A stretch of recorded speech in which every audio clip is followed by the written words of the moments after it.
damai sejahtera Allah yang melampaui segala akal, kiranya itulah yang memelihara hati dan pikiran saudara-saudara dalam Kristus Yesus Tuhan kita. Amin.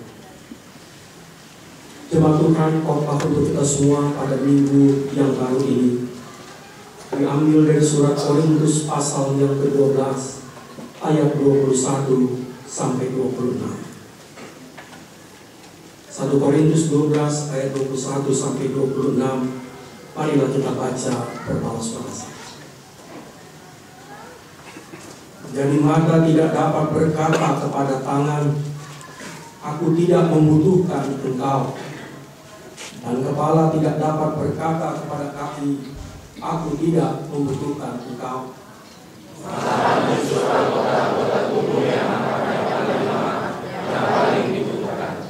Dan kepada anggota-anggota tubuh yang menurut pemanggilan kita kurang terhormat, kita berikan penghormatan khusus.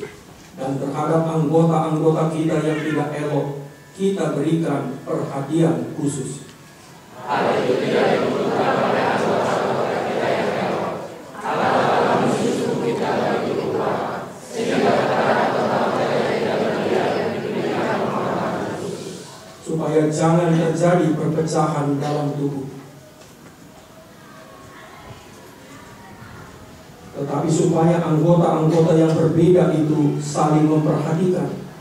Karena itu, jika satu anggota menderita, semua anggota turut menderita. Jika satu anggota dihormati, semua anggota turut bersukacita. Sampai demikian.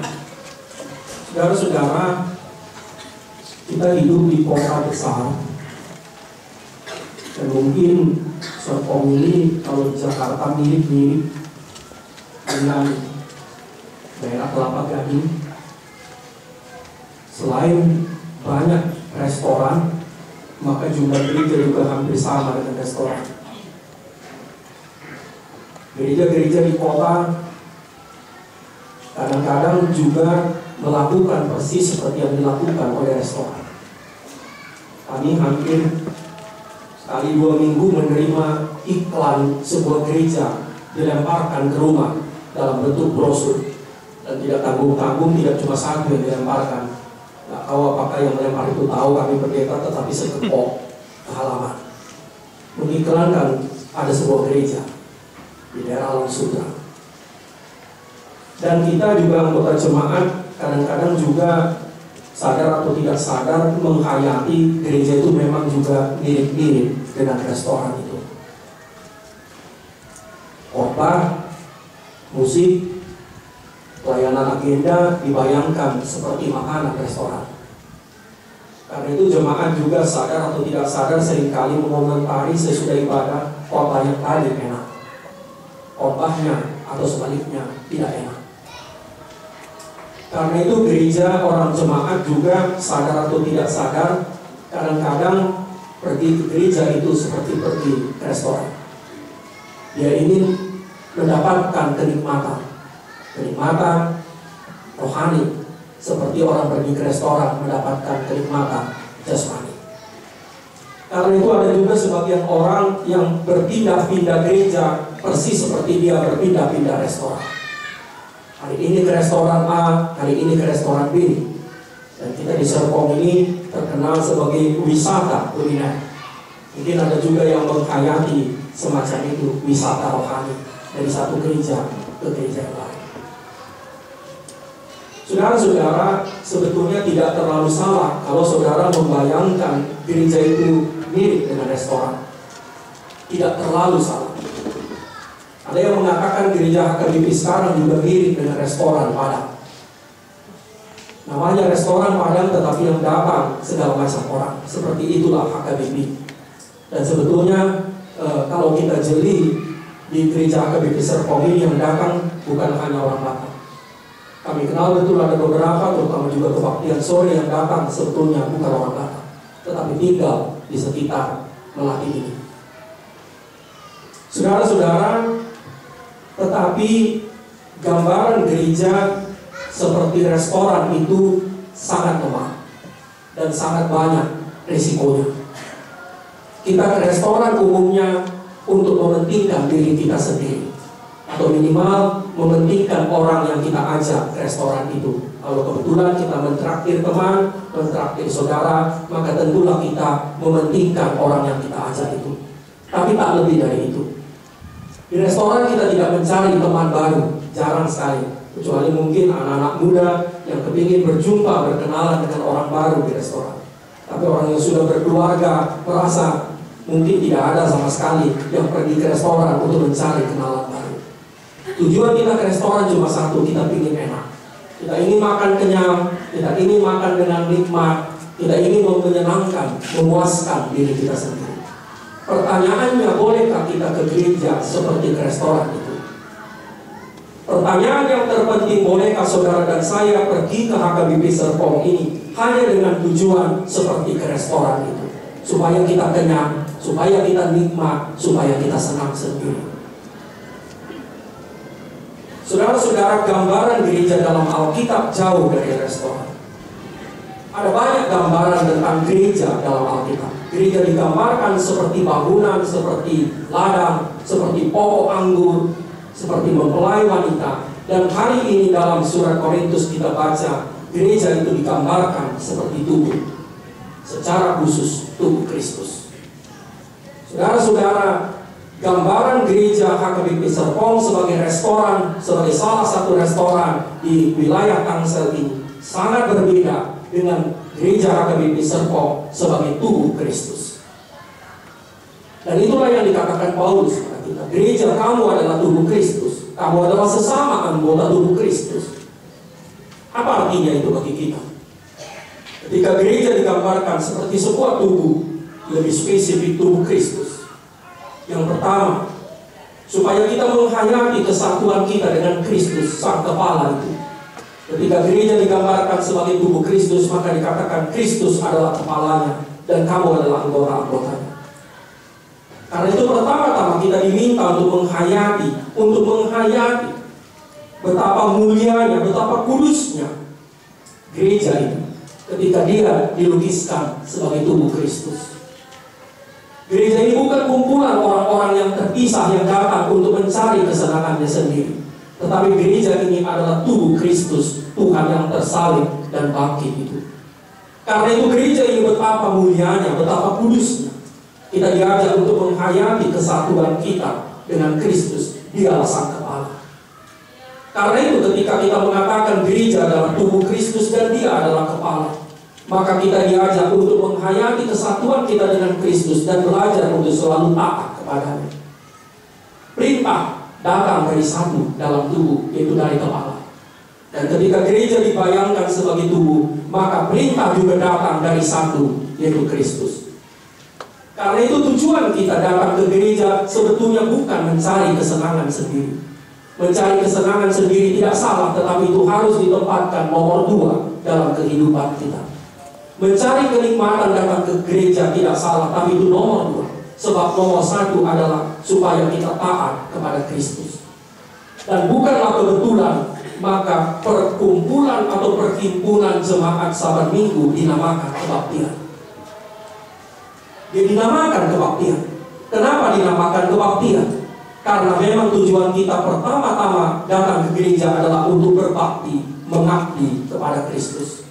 Dan tidak ada seorang pun yang abdi, tidak ada satu orang pun hamba, tidak ada satu orang pun yang berbakti untuk kesenangan dirinya sendiri. Saudara-saudara, seorang abdi, seorang hamba, seorang pembakti tidak mungkin berbakti, mengabdi untuk kepentingan dirinya sendiri pertama-tama, tetapi untuk kepentingan Tuhan, majikan yang dilayaninya. Untuk itulah ketika kita menghayati kita sebagai anggota-anggota Kristus, dan Kristus adalah kepala di gereja ini, maka kita diminta untuk taat kepada Dia, memuliakan, mengabdi kepadanya. Karena itulah satu-satunya dalam gereja yang harus dimuliakan hanyalah Kristus sang kepala, bukan anggota-anggotanya. Saudara-saudara, karena itu mari kita segarkan kembali penghayatan kita. Mari kita bayangkan selalu, mari kita belajar kembali memahami dan menghayati gereja kita secara spesifik. Jemaat kita di Serpong ini sebagai tubuh Kristus dan Dialah kepalanya. Tujuan kita ke sini adalah untuk memuliakan, menyenangkan Kristus, Tuhan, Kepala kita. Yang kedua, apa bayangan, apa gambaran tubuh Kristus itu? Agar kita menghayati kesatuan kita dengan sesama kita anggota jemaat. Saudara-saudara,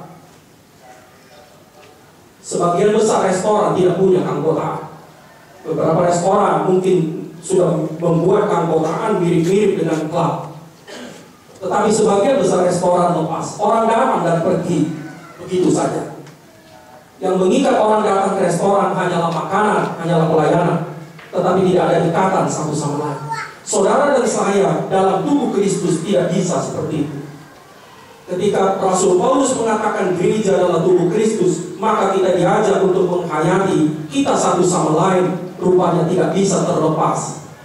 Karena itu secara spesifik ayat 21-26 menunjukkan, mengingatkan kita kepada solidaritas kepada sesama anggota tubuh Kristus.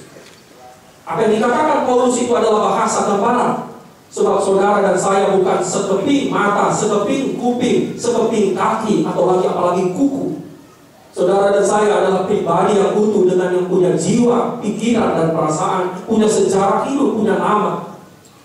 Tetapi intinya adalah gambaran tubuh itu mengingatkan kita kepada solidaritas, kepada kesetia kawanan kita, kepada hidup bersama, kepada kekeluargaan, kepada rasa sepenanggungan. Dan kita dibantu oleh para ahli untuk perasaan solidaritas, perasaan sepenanggungan itu rupanya tidak pernah bisa otomatis terjadi. Itu harus selalu diusahakan, selalu disadarkan, selalu diingatkan, dan selalu dilatih. Para prajurit yang baru kembali dari peperangan selalu mengatakan ada 3 yang mengikat. Yang paling kuat mengikat kesatuan. Yang pertama, ada musuh bersama. Yang kedua, ada tujuan yang sama. Dan yang ketiga, ada pengalaman yang sama, terutama pengalaman susah, pengalaman penderitaan yang sama. Karena itu kita belajar dan kita lihat, kita saksikan dalam hidup sehari-hari. Umumnya para prajurit yang baru pulang dari peperangan begitu solid, begitu kuat. Karena mereka diikat oleh musuh yang sama, oleh tujuan yang sama, dan terutama oleh pengalaman bersama menghadapi kesusahan dan penderitaan. Kita bisa belajar dari sana. Musuh kita bukan manusia, bukan orang lain. Tetapi kita harus katakan, ada musuh kita, yaitu kejahatan dan dosa. Ada musuh kita, keterbelakangan dan kemiskinan. Mari kita jadikan semua itu sebagai musuh bersama kita yang harus kita lawan. Kita juga bisa mengatakan kita punya tujuan yang sama. Gereja KBP dalam sinode yang kemarin mengatakan visi kita adalah supaya kita menjadi berkat bagi dunia. Dan HKBP Serpong mengkonkretkannya supaya kita menjadi berkat bagi Tangerang, Banten. Mari kita menyatukan seluruh energi, seluruh perasaan dan kekuatan kita untuk mencapai tujuan yang sama itu. Dan yang ketiga, mari kita bangun terus pengalaman-pengalaman bersama kita. Saudara-saudara, kami para pelayan datang dan pergi, tetapi jemaat itu tinggal. Pengalaman bersama HKBP Serpong tidak berakhir, karena ada lagi pengalaman-pengalaman yang lain. Dan semakin banyak pengalaman bersama gereja kita, terutama pengalaman dalam kesusahan bersama, pengalaman dalam bekerja bersama, akan terus memperkuat kesatuan dan perasaan sepenanggungan kita. Saudara-saudara, tetapi semua itu tidak bisa terjadi dengan sendirinya. Itu hanya bisa terjadi melalui kesengajaan dan pelatihan. Dan lebih luas, kenapa gereja kita tiba-tiba kami memintakan pendapat dan persetujuan dari semua majelis lewat SMS karena waktu yang sangat mendesak. Sebagai menunjukkan solidaritas kita, maka kita akan juga kumpulkan persembahan untuk korban banjir di DKI dan Banten hari ini. Kalau menunggu 2 minggu lagi, semua sudah lewat. Karena itu kita sengaja dengan persetujuan para kaladu, marilah kita kumpulkan persembahan sebagai tanda solidaritas kita kepada tubuh yang lebih besar itu bangsa, gereja, kemanusiaan kita. Saudara-saudara, satu hal PR kita, ketika kita mengatakan gereja adalah tubuh, kita masing-masing adalah anggota, maka seringkali titik lemah kita adalah inisiatif. Saya tidak tahu kenapa, tetapi kita kalau jujur mengatakan gereja kita sangat kurang dengan inisiatif. Padahal tidak mungkin solidaritas, tidak mungkin sikap saling membantu itu dibangun bila tidak ada inisiatif. Harusnya lebih banyak lagi inisiatif yang mengatakan mari kita melakukan ini, mari kita membantu ini, mari kita mengerjakan ini. Dengan satu alasan, karena kita satu tubuh, kita harus sepenanggungan, kita harus seperasaan. Saudara-saudara, yang ketiga dan terakhir, apa yang bisa kita petik sebagai renungan dari gambaran satu tubuh ini? Mari kita menjaga kesehatan, kekuatan dari seluruh tubuh, tetapi juga dari masing-masing unitnya. Saudara-saudara, sekali lagi kami katakan ini adalah bahasa gambaran. Saudara dan saya bukan sekeping mata, bukan sekeping kuping, bukan kaki. Saudara adalah pribadi yang terhormat, yang berharga di mata Tuhan, yang mempunyai jiwa, pikiran, perasaan, kebebasan, kreativitas. Karena itu, gambaran tubuh ini bukan untuk melemahkan kepribadian kita, bukan untuk melemahkan kepribadian kita, tetapi justru juga untuk memperkuatnya. Kalau kita pakai bahasa gambaran, bukan hanya kesehatan seluruh tubuh, tetapi juga kesehatan masing-masing unitnya. Kesehatan mata, kesehatan telinga, kesehatan kaki, kesehatan rambut, kesehatan kepala, kesehatan tubuh. Karena itu saudara-saudara, gambaran tubuh ini mengingatkan kita juga akan tanggung jawab kita untuk mengembangkan, untuk menjaga, untuk memajukan diri kita masing-masing. Dan bila kita perluas lebih sedikit, memajukan keluarga kita, rumah tangga kita. Saudara-saudara, karena itu, bila gereja digambarkan sebagai tubuh, mari kita bayangkan dia sebagai tubuh yang sehat.